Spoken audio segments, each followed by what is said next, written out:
What is up, guys? Slump here, and today I am bringing you yet another 2017 NFL season preview.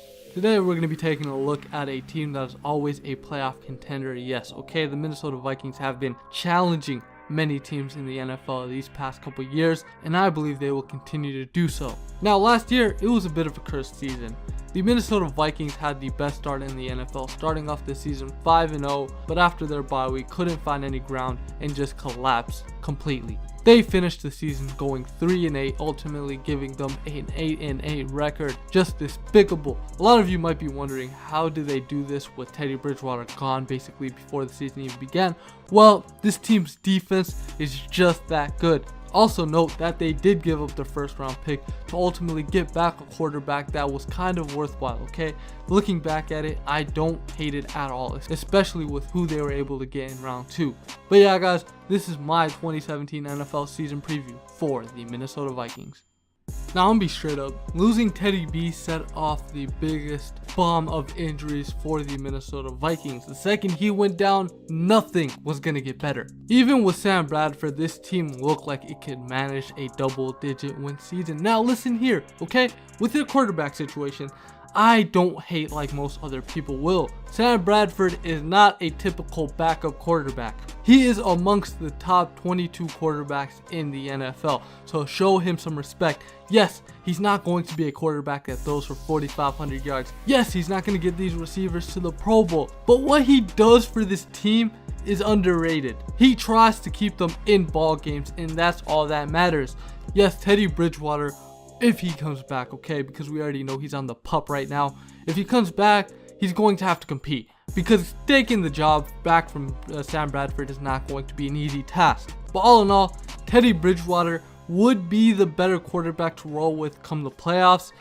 But right now, man, I say stick it with this man Sam Bradford till he goes down. If he starts throwing interceptions week after week, then take him out, but he's not doing that, okay? He's too smart of a quarterback. Although he does not have the physical tools, he does not lack mentally. So your quarterbacks, they're okay? They're not going to be a top 10 quarterback, never, okay? Teddy Bridgewater, nah, he's not no Russell Wilson. He's not no Derek Carr.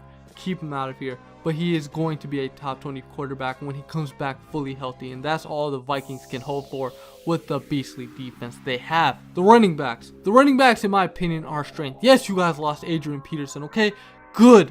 No reason to pay that man $10 million. I know he was your childhood. I know you love him dearly, but it was time to let go. He's going to come back and retire a Viking regardless. Right now, Dalvin Cook is the starting back. No doubt about that, okay? He's had the jump start against Latavius Murray. He's been through everything the Vikings have done. But from what I'm hearing, Dalvin Cook is the #1 running back at this moment. Good, okay? Dalvin Cook is a Rookie of the Year candidate in my opinion. He was my #1 ranked running back in the draft, and hopefully he can prove me right this year. I want to see him win the Rookie of the Year award, so it's his job to get after it. My prediction for his stats this season are about 1,000 yards and 8 touchdowns, okay? Some of those touchdowns are going to be taken by Latavius Murray when he comes back. I'm 100% sure of that. I'm pretty sure Latavius Murray is going to get the red zone carries. But we'll have to wait and see. Jerick McKinnon also, I love Jerick McKinnon, man.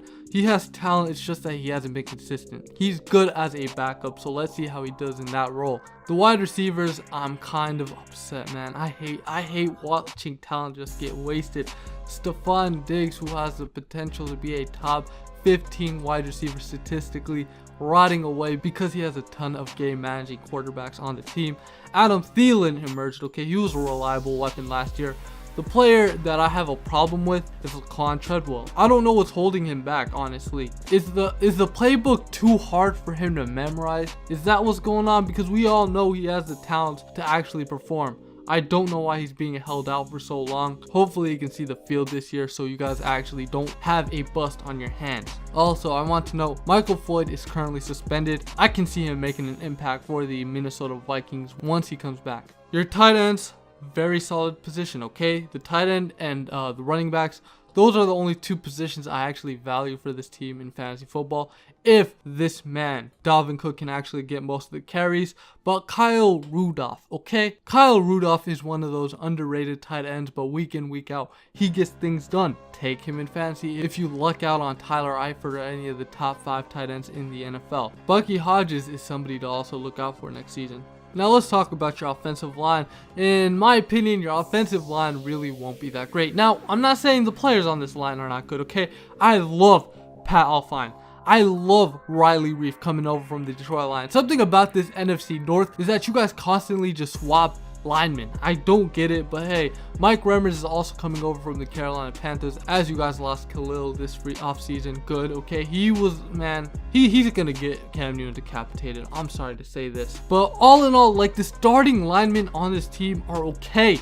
It's just that somebody's going to go down. It's inevitable. It's going to happen 100%, whether you like it or not. Hopefully it's not Riley Reef, who I believe will be the best lineman on this line. If he goes down, man, I'm sorry. I'm sorry, okay? It's over. It's over. Pack your bags, go home. You're not making the postseason. This offensive line has some depth at the guard spots, but not really the tackles, which is the strength of this team. The tackles are the strength on this offensive line.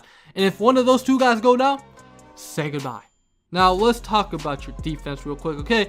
I knew that the defense was going to go off last season. They were my #1 defense in fantasy football prior to this season, and man, was I right. And before they had that decline, guess who traded them away from some value? Me.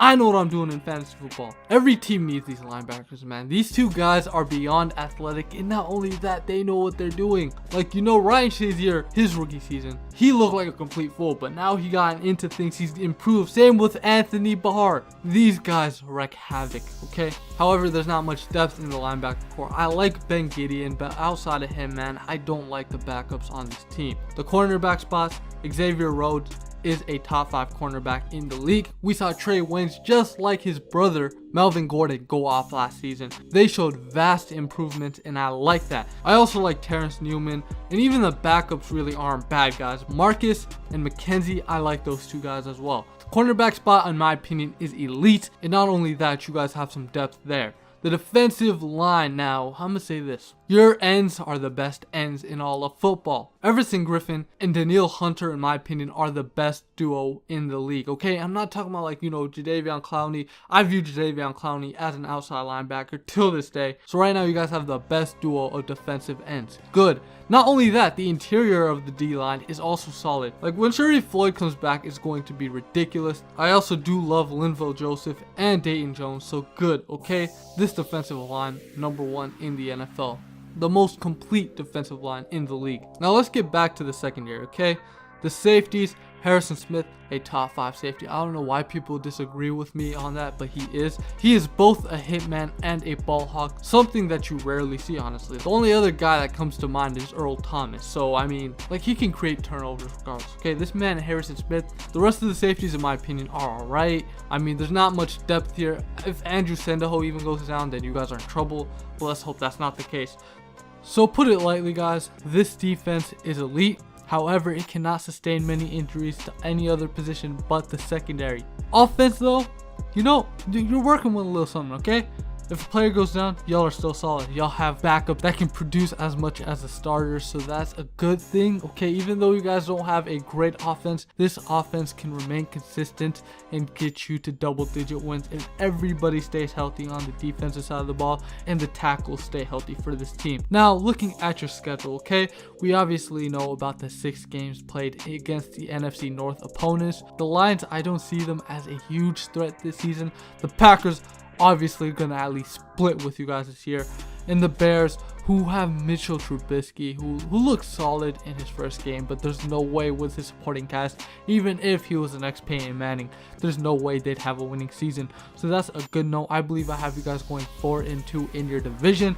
Let's talk about outside of your division. You guys play against the AFC North. In the AFC North boasts 3 tough teams: the Baltimore Ravens, the Pittsburgh Steelers, and the Cincinnati Bengals. The Browns, they should be a dub, okay? The Ravens should also be a dub. We'll have to wait and see. The division, that, man, I hate this division, man. The NFC South, always messing with contenders. If you're a team that's on the brink of the playoffs, they're gonna come here and ruin everything for you. You guys go to Atlanta and Carolina, okay? I don't like that much, especially Carolina, because Carolina, just like y'all, they're going to try making the playoffs again. So, you know, all in all, man, this schedule does look a bit challenging. I essentially see you guys splitting with most of the divisions, at least, except, you know, the NFC North. You guys are probably going to go 4-2, 3-3 at worst against your NFC North foes. But yeah, guys, I have this team ultimately going 9-7 and missing the playoffs. Right now, they are the 7th or 8th seed. I'm not too sure. It's a toss-up between the Carolina Panthers. If you guys do beat the Carolina Panthers, then it's very likely that y'all end up making the playoffs. Right now, I have you guys slightly missing it because I cannot dream of a scenario in which this entire defense stays healthy. So yeah, guys, that has been the video. If you enjoyed this video at all, make sure to leave a like and most importantly, subscribe. You have been watching Slump TV. Have a good one. Peace out.